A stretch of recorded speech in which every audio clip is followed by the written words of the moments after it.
Good morning students, this is Gautam and welcome you to my YouTube channel study spot. और आज हम यहाँ पे क्लास 10th का इकोनॉमिक्स का चैप्टर नंबर 3 लेकर के आए हैं जो बहुत ही इंपॉर्टेंट है।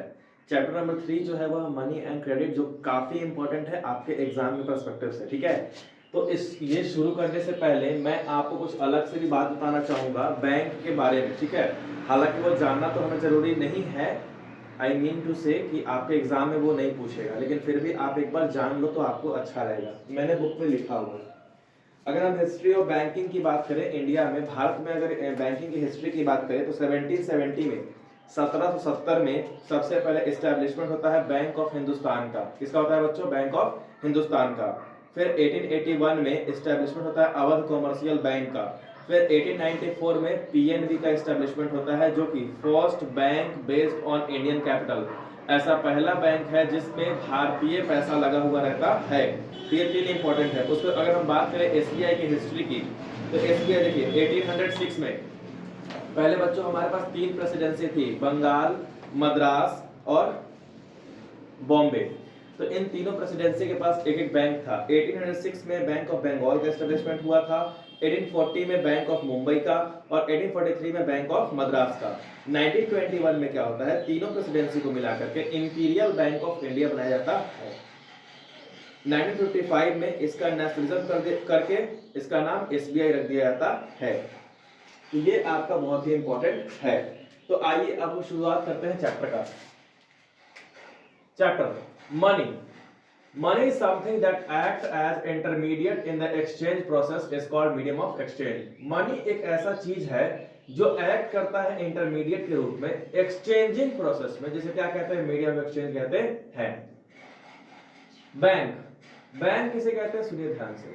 बैंक यह एक फाइनेंशियल इंस्टीट्यूशन होता है, licence to receive deposits and creates loan. यह एक ऐसा भवन होता है, यह एक ऐसा लाइसेंस इंस्टीट्यूशन होता है जहां पे जिसको लाइसेंस होता है कि वो पैसे को डिपॉजिट करे और क्या करे? लोन को क्रिएट करे। Barter system, the exchanging of goods is known as barter system. Barter system किसे कहते हैं बच्चों? जो सामान की अदला बदली की जा सके। तो सामान की अदला बदली कैसे की जा सकती है? जैसे सामान की अगर अदला बदली हम लोग करते हैं, जैसे पुराने जमाने में ऐसा हुआ करता था, जैसे कि आप देखे होंगे किसी टीवी या सीरियल्स में, वो अलादीन का चिराग वाला, नए चिराग ले लो और पुराने चिराग दे दो। तो बार्टर सिस्टम जो होता था, पहले सामान की अदला बदली हुआ करती थी। ये बहुत पहले की बात है। Double coincidence of bonds, it is a situation in which both parties have to agree to sell or buy each other's commodities। मतलब ये एक ऐसा सिचुएशन है, ऐसी परिस्थिति है जिसमें दोनों पार्टीज को एग्री होना पड़ता है एक दूसरे का सामान बेचने के लिए और खरीदने के लिए। तो डबल कोइंसिडेंस ऑफ बॉन्ड्स जो है ना बच्चों, ये काफी खराब चीज है।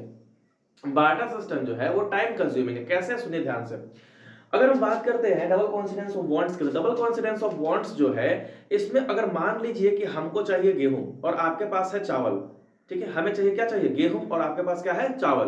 तो हमारा डबल कोइंसिडेंस ऑफ बॉन्ड्स नहीं हो पाएगा। इसका मतलब ये है कि जो सामान हमें चाहिए बदले में आपको भी वही सामान चाहिए, तो ही डबल कोइंसिडेंस ऑफ बॉन्ड्स हो सकता है, अन्यथा नहीं हो सकता है। जैसे अगर आपको चाहिए चावल, ठीक है, हमको चाहिए गेहूं, आपको चाहिए चावल और हमको चाहिए गेहूं, तो इस दौरान क्या हो रहा है कि ना तो मेरे पास चावल है आपको देने के लिए और ना तो आपके पास गेहूं है देने के लिए, तो यहां पे डबल कोइंसिडेंस ऑफ बॉन्ड्स नहीं होगा। बार्टर सिस्टम की अगर बात करें तो ये एक्सचेंज ऑफ गुड्स तो होता है डबल कोइंसिडेंस ऑफ बॉन्ड्स के अंदर में, तो ये टाइम कंज्यूमिंग होता है, ऊपर से हमें उस पर्सन को ढूंढना पड़ता है जो हमारे इन कामों को पूरा कर सके। अब आगे देखते हैं मॉडर्न फॉर्म्स ऑफ मनी में। तो आजकल modern forms of money dear students, currency हो गए, पेपर नोट्स हो गए, कॉइन्स हो गए। अगर मैं बात करूं ट्रेडिशनल फॉर्म ऑफ मनी के, ट्रेडिशनल फॉर्म ऑफ मनी क्या था? Silver coins, copper coins, gold coins, या फिर कह सकते हैं सोने की मुहरें, जो हिंदी में कहा करते थे, वो सब आपका होगा ट्रेडिशनल फॉर्म। मॉडर्न फॉर्म्स को, ये इंपॉर्टेंट है, टिक कर लीजिएगा। It is accepted as a medium of exchange because it is authorised by the government. यह ऑथोराइज्ड है गवर्नमेंट के द्वारा, इसीलिए इसे मीडियम ऑफ एक्सचेंज के तौर पे इस्तेमाल किया जाता है। कभी-कभी क्या होता है स्टूडेंट्स कि आरबीआई के ना होते हुए, अगर मान लो कोई सेंट्रल गवर्नमेंट का ऑफिसर नहीं है, तो आरबीआई इस नोट को इश्यू करता है। तो नो वन, हाँ एक और चीज, no one can refuse the payment made in rupee. अगर आप कोई पेमेंट आपको रूपी में कर रहा है तो कोई भी उसको रिफ्यूज नहीं कर सकता है। अगला मोस्ट इंपॉर्टेंट है deposits with bank. The people who have extra cash, देखिए शुरुआती दिनों में क्या होता है ना, किसी किसी लोगों के पास बहुत पैसा होता है, ठीक है, मंथ के शुरुआती में, ठीक है, तो वो लोग उस पैसे का क्या करते हैं, तो वो लोग उस पैसों को बैंक में ले जाकर के रख देते हैं और जितनी उन्हें जरूरत होती है उतना कैश वो अपने पास रखते हैं। तो देखिएगा, जिनके पास एक्स्ट्रा कैश है वो लोग क्या करते हैं, बैंक में जाकर के पैसा जमा कर देते हैं। ऐसे ही नहीं जमा कर सकते हैं, आपको उसके लिए आपके नाम का बैंक अकाउंट ओपन कराना पड़ेगा, उसी अकाउंट पे जमा करना पड़ेगा।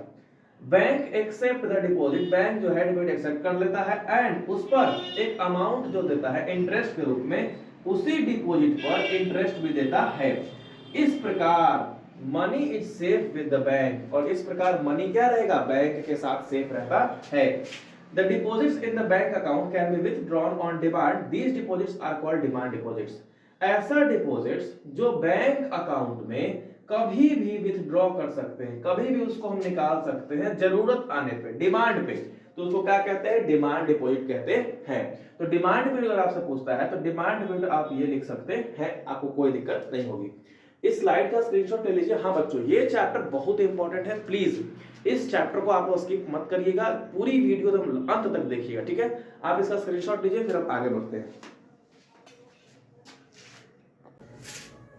Welcome back students. अब हम लोग ये देखते हैं कि अगर हम लोग बैंक में डिपॉजिट करते हैं तो डिपॉजिट किया हुआ पैसा हम वहां के द्वारा दिए गए फॉर्म से भी पैसा निकाल सकते हैं, लेकिन यदि अगर हमें चेक मिल जाए तो चेक एक ऐसा पेपर होता है जिसके थ्रू हम पैसा निकाल सकते हैं। तो आइए जानते हैं चेक के बारे में। चेक क्या है, यह एक ऐसा पेपर है जो इंस्ट्रक्ट करता है बैंक को, किसको इंस्ट्रक्ट करता है, बैंक को, to pay a specific amount from the person's account to the person in whose name the cheque has been paid. मतलब जिसके नाम से चेक बना हुआ है बच्चों, उसके नाम से वो चेक पहुंचा दिया जाता है।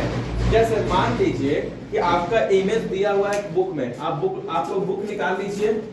हाँ, बुक तो आप लोगों से निकलेगा नहीं, आराम से बैठो, यहाँ पे हम फोटो लगा दिया करेंगे, चलो ठीक है। हाँ, मैं अगर फ्रेम से आउट भी हो जाऊं कोई दिक्कत नहीं है, आपको फोटो दिखना चाहिए।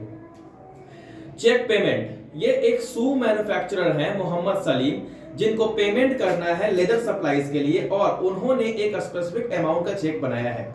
इसका मतलब ये है कि जो जूता बनाने वाले हैं उसने बैंक को ये इंस्ट्रक्ट दिया है कि कृपया लिखे हुए पैसे इस इंसान को दे दिए जाए। तो आइए नीचे देखते हैं पे, देखिए पे में लिखा हुआ है प्रेम कुमार, क्या लिखा हुआ बच्चों, प्रेम कुमार, और रुपीस में क्या लिखा हुआ है, 57,000 ओनली, और इधर रुपीस में डिजिट में भी लिखा हुआ है, ये ऊपर में डेट का है ऑप्शन 10/6/2006। हाँ, अब देखिए खाता संख्या, यहाँ पे अकाउंट नंबर लिखा हुआ आपको दिखाई दे रहा होगा बोर्ड पे, आपको जो इमेज दिख रहा है इसमें अकाउंट नंबर, आपको बच्चों यही याद करके जाना है। पता है क्यों, ये आपको ऑब्जेक्टिव में पूछेगा, आपको एक नंबर पे ये पूछ देगा कि ये क्या लिखा हुआ है। अब देखिए यहाँ पे बैंक ब्रांच का कोड लिखा हुआ है, जो लिखा हुआ भारतीय स्टेट बैंक, उसके नीचे अगर क्लियरली विजिबल नहीं है तो 1080 पे करके देख लो, नहीं विजिबल है तो कृपया करके किताब आप निकाल सकते हो। आगे देखिए यहाँ पे भी चेक नंबर लिखा, जो आगे नंबर लिखा हुआ रहता है ना बच्चों, जो आगे लिखा हुआ है ये आपका चेक नंबर है, और बाकी जो है वो कोडिंग यूज्ड होता है बैंकों के द्वारा।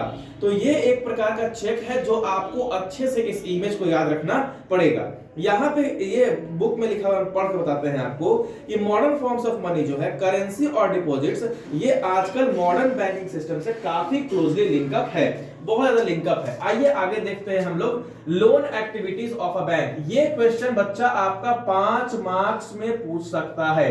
लोन एक्टिविटी क्या है सुनिएगा। तो main function of the bank is to accept deposits and extend loan.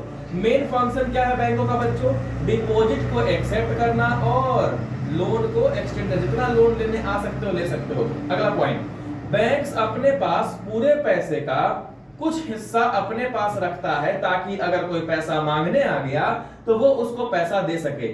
आपको ये याद रखना है कितना परसेंट रखता है बच्चों, 15%, 15% पैसा वो रखता है, ये आपको याद रखना है। दिस हेल्प द डिपॉजिटर्स, और अगर बैंकों के पास कुछ पैसा रहेगा तो ये हेल्प करता है किसको, डिपॉजिटर्स को, किस लिए, जो पैसा निकालने आते हैं, विथड्रॉ करने आते हैं, उनको काम आता है। बैंक क्या करता है बाकी पैसों का, वो लोन को एक्सटेंड करने में हेल्प करता है, बैंक करता है। मेन क्या है बच्चों, ये आपका वेरी इंपॉर्टेंट है, the difference between what is charge from borrower and what is paid to the depositors, ये क्या कहलाता है, इनकम ऑफ द बैंक कहलाता है। क्या कहलाता है बच्चों, इनकम ऑफ द बैंक ये कहलाता है। जैसे सर हम आपको बताते हैं, सुनिए ध्यान से एग्जांपल सुनिएगा। जैसे मान लीजिए कि मेरे पास 10 करोड़ रुपए हैं, ठीक है, मैंने बैंक में जाकर के 10 करोड़ रुपए रख दिए, ठीक है। अब आप वहां पे गए तो बैंक ने ये कहा कि देखिए भाई साहब, आपको 10 करोड़ के बदले मैं 1 साल के बाद 11 करोड़ रुपए दूंगा। डन है सर। अब मान लीजिए कि आप गए हैं बैंक से लोन लेने, तो आपने कहा कि मुझे 10 करोड़ चाहिए, तो बैंक ने कहा कि मैं 1 साल के बाद आपसे 2 करोड़ रुपए एक्स्ट्रा लूंगा, मतलब 12 करोड़ लूंगा। तो आपसे 12 करोड़ लेगा, हमको देगा 11 करोड़, तो जो बीच का जो 1 करोड़ रुपया है वो 1 करोड़ उसका रियल इनकम हो गया। तो आप कहेंगे सर 1 साल में 1 करोड़ कमा के क्या कर लेगा, तो बच्चों हजारों करोड़ की डील्स होती है, तो वही इसका रियल इनकम कहलाता है। मतलब कितना वो डिपॉजिटर्स को पैसा देगा और कितना वो उससे लेगा, उसके डिफरेंस को ही हम लोग कहते हैं। आगे बढ़ते हैं। क्रेडिट लोन जिसे कहते हैं, यह एक ऐसा एग्रीमेंट होता है जिसमें लेंडर जो होता है सप्लाई करता है बोरोवर को, पैसा देने वाला पैसे लेने वाले को सप्लाई करता है किस चीज से, या तो मनी या फिर कोई गुड्स या फिर कोई सर्विसेज कि भविष्य में मुझे लौटा दिया जाएगा, उसे क्या कहते हैं, क्रेडिट कहते हैं।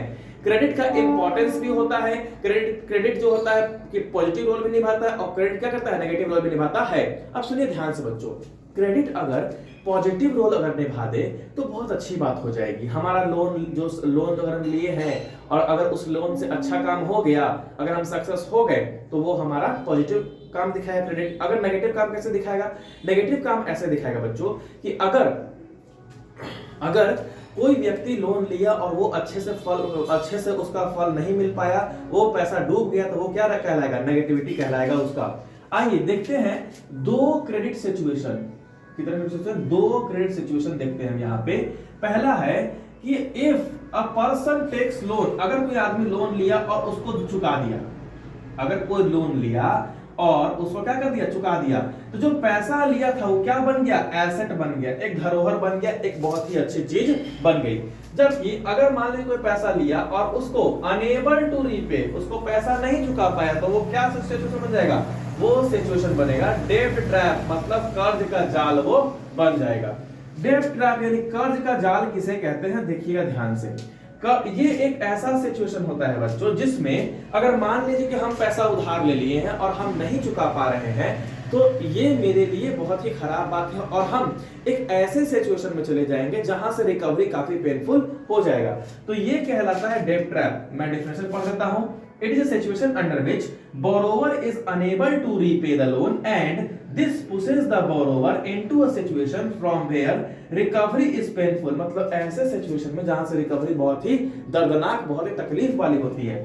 दो फैक्टर्स है बच्चों कि आखिर डेब्ट ट्रैप क्यों होता है। पहला फेल्योर ऑफ क्रॉप, ये तो गांव की बात हो गई। दूसरा, आप लोन लिए हैं लेकिन नॉन प्रोडक्टिव पर्पसेस के लिए, मतलब कोई उससे फायदा नहीं हो पाया।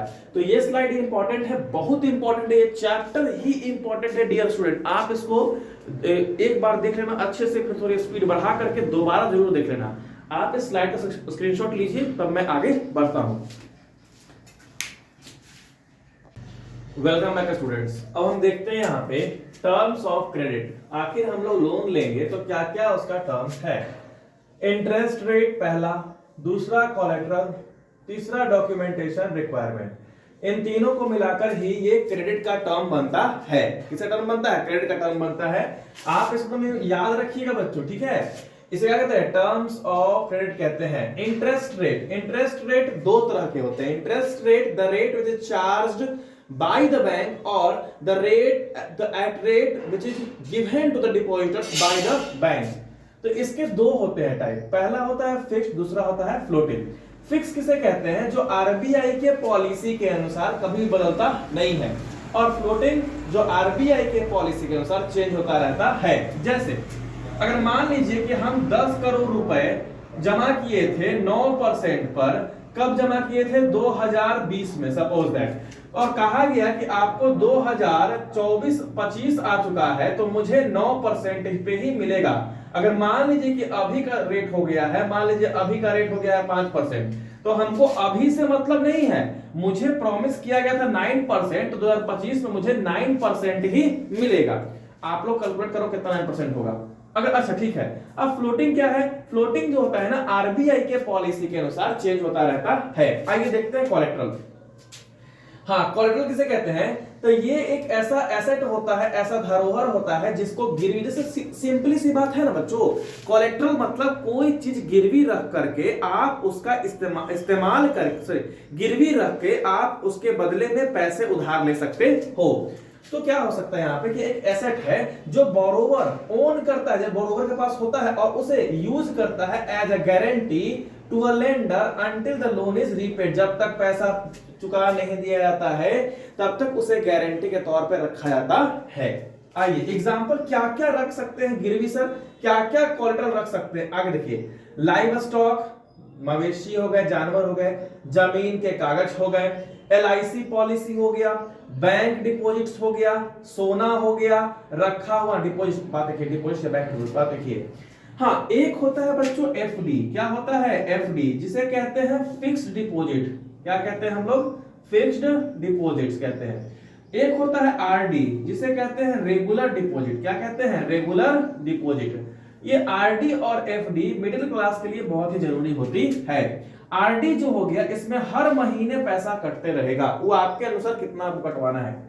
एफडी जिसको आप पैसा फिक्स कर दी, जैसे ये वाला एग्जांपल एफडी का है 10 करोड़ वाला, ठीक है। आगे देखते तो हाँ, इस पर भी हम लोन ले सकते हैं। एलआईसी पॉलिसी मान लीजिए हम खुलाए हुए हैं और एलआईसी पॉलिसी में मान लीजिए कि मेरे पास जमा हो गया है 60,000 रुपया सपोज दैट, तो हम इस पर भी लोन अप्लाई कर सकते हैं। मतलब बैंक को ये हम कह सकते हैं कि मुझे लोन चाहिए इस पे, अगर मैं लोन ना चुका पाऊं तो इसमें पैसे रखे हुए तुम्हारे हो जाएंगे, ठीक है। तो इस पे भी मुझे लोन मिलता है। Credit source of India, formal और इनफॉर्मल, हालांकि इसके बारे में आप बहुत अच्छे से जानते हैं फॉर्मल और इनफॉर्मल के बारे में। ये रिसोर्सेज जो है आरबीआई के सुपरविजन में होता है, ये काफी लो रेट ऑफ इंटरेस्ट रखता है, ये हाई रेट ऑफ इंटरेस्ट रखता है, इसमें कोई ऑर्गेनाइजेशन नहीं होता है सुपरवाइज करने के लिए। आगे इसमें रूल्स और रेगुलेशंस की बात की जाती है और इसमें do not follow any rules and regulations. इसमें रिलेटिव्स आ जाएंगे, माइनॉरिटीज आ जाएंगे, दोस्त आ जाएंगे, माता पिता सब आ जाएंगे, इसमें बैंक आएंगे और कोऑपरेटिव सोसाइटी आएंगे। आइए अब हम देखते हैं SHG, self help group. People have organised themselves into smaller groups to work around them. आपस में काम करने के लिए, एक मिनी बैंक की तरह काम करने के लिए SHG का ये लोग निर्माण करते हैं, स्वयं सहायता संघ। आपने देखा होगा अपने या मम्मी को कह सकते हैं, आंटी को या दादी लोगों क्या करती है, आपस में पैसा जमा करती है। डेली पैसा वो जमा करेंगी, जाकर के बैंक में रखेंगी। एक तरह से मैं उसका नाम भूल रहा हूँ, जो स्वयं सेविका संघ जो होती है, मैं उसका नाम मैं भूल रहा हूँ उसका, जो बैंकों में भीड़ लगा हुआ रहता है ना लेडीज लोगों का, वो उसी का रहता है। हाँ, जीविका वाला, हाँ याद आ गया, जीविका वाला। हाँ, आगे देखिएगा फीचर्स की अगर बात करते हैं तो इसके पास ये जो लाया गया है फॉर्मल सोर्स से प्रेशर को हटाने के लिए लाया गया है कि बैंकों में भीड़ ना लगे, इसके लिए लाया गया है। इसमें 15 से 20 मेंबर होते हैं उसी गांव के, जहां का एसएचजी रहेगा ना, हर गांव में एसएचजी रहता है। आप मम्मी से पूछिएगा, दादी से पूछिएगा या अपने पापा से पूछिएगा, वो बता देंगे आपको अच्छे से, क्योंकि गांव वालों को इसके बारे में बहुत अच्छे से पता होता है, क्योंकि इससे वो जुड़े हुए रहते हैं। इसका मेन एम क्या है कि जो भी पैसा आया है उसको बचा करके रखना और गरीब लोगों को लोन देना। तो इससे लोन किसको मिल सकता है सर? तो जो ये 15 से 20 मेंबर है ना, इसी को इसमें से लोन मिल सकता है। मान लीजिए कि हम इसमें जमा किए हैं 1000 रुपया, ठीक है, और मुझे चाहिए 10,000 रुपए का एक टीवी लेना है, ठीक है। अब मुझे टीवी लेना है 10,000 रुपए का, तो मेरे पास 10,000 रुपए नहीं है और मैं बैंक से लोन लेना नहीं चाहता हूं, तो मैं कहूंगा SHG जिससे मैं जुड़ा हुआ हूं, मैं इसी से लोन ले लूंगा। एक तरह से मिनी बैंक की तरह काम करता है। अब यहां पे आपका एक इमेज आएगा, ठीक है बच्चों, उस इमेज वो बहुत ही इंपॉर्टेंट इमेज है, SHG का बहुत इंपॉर्टेंट इमेज है जो NCERT में लिखा हुआ था। मैं यहां पढ़ के बताऊंगा, यहां सामने फिगर आप देखिएगा। हाँ, कह रहा है क्या, आफ्टर अ ईयर और 2, 1 साल के बाद या 2 साल के बाद अगर ये ग्रुप रेगुलर काम करता रह गया, सेविंग करता रह गया, तो ये इजीली उस पे बैंक लोन ले सकता है, क्योंकि बैंक को भरोसा हो जाएगा कि हाँ ये जो सहायता संघ है यह काफी अच्छा काम कर रहा है, उसको भरोसा हो जाएगा। अगला point, loan is sanctioned in the name of the group with the main motive to create self employment opportunity for the member. Self employment opportunity लेकर के आएगा वहां के मेंबर्स के लिए। अगला, in the recent year many commercial and cooperative banks have provided loans to these SHG. पिछले कुछ सालों में कमर्शियल बैंक ने और कोऑपरेटिव बैंक्स ने काफी लोन प्रोवाइड किए हैं फॉर रिलीजिंग मोर्टगेज लैंड, ऐसा जमीन जिस पर कब्जा किया हो गया था उसको छुड़ाने के लिए, कैपिटल नीड्स को पूरा करने के लिए, घर बनाने के लिए, सिलाई मशीन के लिए, हैंडलूम्स के लिए, कैटल्स के लिए, इन सब चीजों के लिए लोन प्रोवाइड कराया जा चुका है एसएचजी को। हाँ, अगर कोई एसएचजी लगातार 2 या 3 साल अच्छे से काम करेगा तभी उसको बैंक पहचान लेगा और उसको लोन देगा।